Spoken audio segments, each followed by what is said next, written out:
Hey everyone! Today we are going to learn about the present perfect tense. We'll cover how to form it, how to ask and answer questions, and when to use the present perfect tense. Are you ready to get perfect? Let's do it!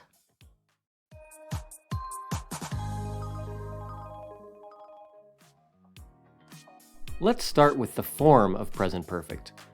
You just need a subject, the verb have or has, and the past participle. That's the third form of verbs. Here are a few examples. I have eaten breakfast every day this week. She has visited Paris. They have had spicy food many times. For regular verbs, the past participle is the same as the past simple form. You just have to add ed to the base verb. For example, They have worked hard this month. we have watched that play already. I have studied every day this semester. Great! Do I use this rule for irregular verbs too? Actually, no. Irregular verbs don't have one rule. They change in different ways. You'll need to memorize the past participle forms of irregular verbs, just like you did for the past simple tense. Check out our past simple lesson if you haven't already. I have been to many countries with my family. I have eaten at JJ's Diner for 20 years. I have done all of my chores today. Now that we understand how to form present perfect, let's take a look at when to use it. The easiest way to use present perfect is to think about time frames. This means the action happened in a time frame that started but is not finished yet. Here's an easy example. I have traveled to 20 countries. The time frame in this example is my life. I was born and I am still alive, so my life is not finished. We often use present perfect for life experience for this reason. Can you name some other time frames that started but are not finished?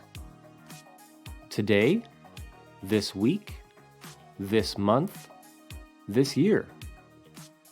We can use present perfect for all of these. But if the time frame is finished, we can't use present perfect. Use past simple for finished times like yesterday, last month, and last year. Here are a few more examples. I flew twice last week. They have played 18 holes of golf today. He has read 3 books this month. She has never eaten sushi before.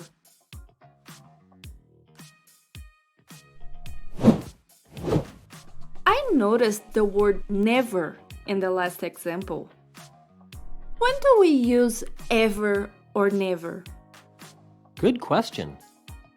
We use ever and never only to talk about the time frame of life experiences, not for shorter time frames.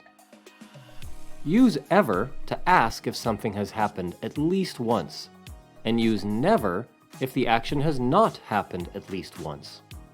For example, Have you ever gone to a theme park? yes, I have been to Pandaland. It was magical. Have you ever written a book? Yes, I have written 3 books of short stories for my kids. They love them. Have you ever climbed a mountain? I have never climbed a mountain, but I'd love to. Now let's talk about how to make negative sentences using present perfect. Just add not after have or has. You can also use contractions. Have not becomes haven't, and has not becomes hasn't. For example, I haven't visited Japan. he hasn't played basketball this year. She hasn't done her homework. What about asking questions using present perfect? Start the sentence with have or has, then add the subject and past participle. That's it. For example, have you read this book? Yes, I have. Have you cooked dinner? No, I haven't. Another way to use present perfect is with these three words: just, already, and yet. The word just means something happened very recently. For example, I have just finished my house chores. We use already if something happened earlier than expected or to emphasize that it happened. I'm going to feed the cat. You don't need to. I have already fed him. Let's go see the new comedy movie. No, I've already seen it. The word yet is used in questions and negatives and means something hasn't happened up to now, but we expect it to happen in the future. Have you gone to the supermarket yet? I need those ingredients to make lunch. Let's do a quick review. The present perfect is formed with subject plus have or has and the past participle, and you can use it to talk about life experiences, actions in unfinished timeframes.